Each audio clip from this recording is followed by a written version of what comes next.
What's up, everybody? Welcome to Podcast Now. I'm Alex, and in this video, I want to talk about a Transformers rumor that's got me pretty darn excited. Now, whether or not it actually happens obviously remains to be seen. This actually came from a Transformers fan site. Now, it's not to actually discount it, it's just to kind of point out where it came from. Sometimes sites like this, they get things right. Like, they're kind of the most like grassroots of the grassroots fandom. They might know things, they might have their sources inside different companies, and it's honestly not a reason I would say to doubt it. Now, again, if it doesn't happen, obviously they lose credibility if they even care, and if it does happen, then they gain credibility. But this comes from Transformers World 2005, and it very much looks like an older type kind of website in general, but it brings me back, actually.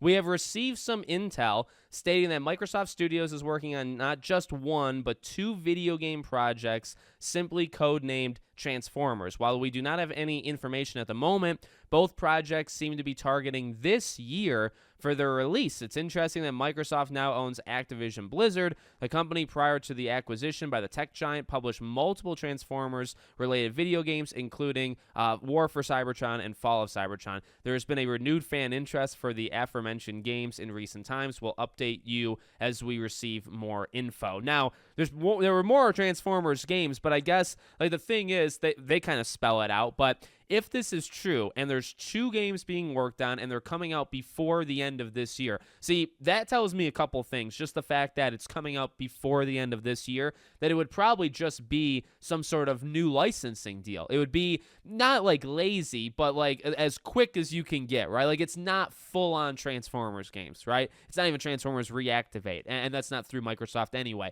But you get what I'm saying? If there are two Transformers games through Microsoft that are coming this year, it's probably going to be like the most bare bones, which what could that be? It could just be re-releases, just porting and getting back out these Transformers games that are lost to time. Not only can you just get them physically, I actually have both of them physically, but like their store pages are up, but you can't actually purchase them, right? So digitally, they're completely dead. And you have the licensing thing with Hasbro to kind of figure out, right? So that obviously is the biggest issue, and that would be the biggest roadblock standing between them, right? The other hint to me that, again, if this is true, that it has to kind of be War and Fall is that it's two games. Now, there were other Transformers games, but in terms of like a duo, or like a back-to-back kind of title, I mean, what other Transformers games do you know that like two of them and it would kind of complete that series or complete that kind of arc, right? Only these two games. So, we talked about this before. I've said it many, many times. Like these are small things.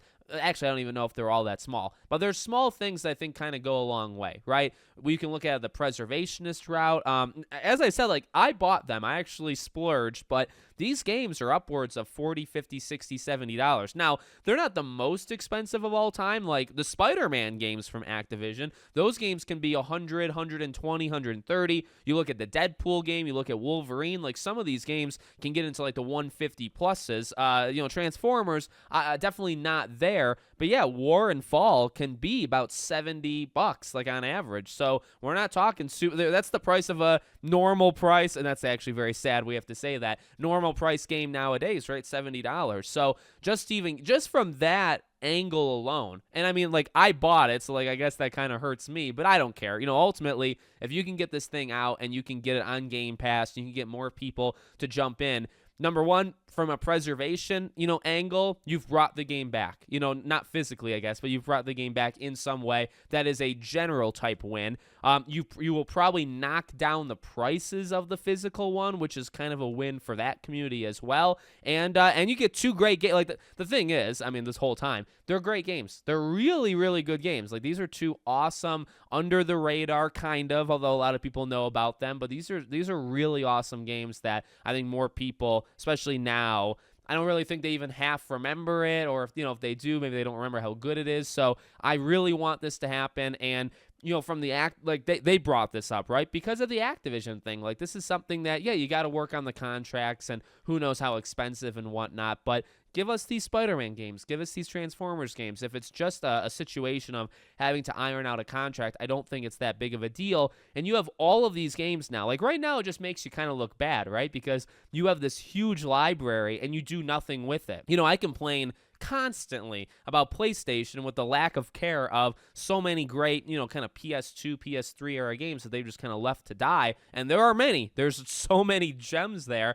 But, Xbox now has kind of inherited all of, like, it is a slight difference in the sense that Sony kind of created it versus Xbox inheriting it. But it's the same end game where they have franchises, they have properties, and they choose to do nothing with it. And from an Xbox perspective, it's as simple as just putting it on Game Pass and re-releasing them. PlayStation is like, okay, well, I guess you got to maybe do remakes or remasters. It takes a little bit more work. Doesn't take too much work to get these Transformers games out. You could do a remaster or remake. That would be phenomenal, but I'm only asking just to re-put it up on the Xbox store. That's all you got to do. And so it really shouldn't be that hard. So let me know what you guys think in the comments. Make sure, as always, you're subscribed to the channel, bell icon turned on, and I hope to see you all on the next one.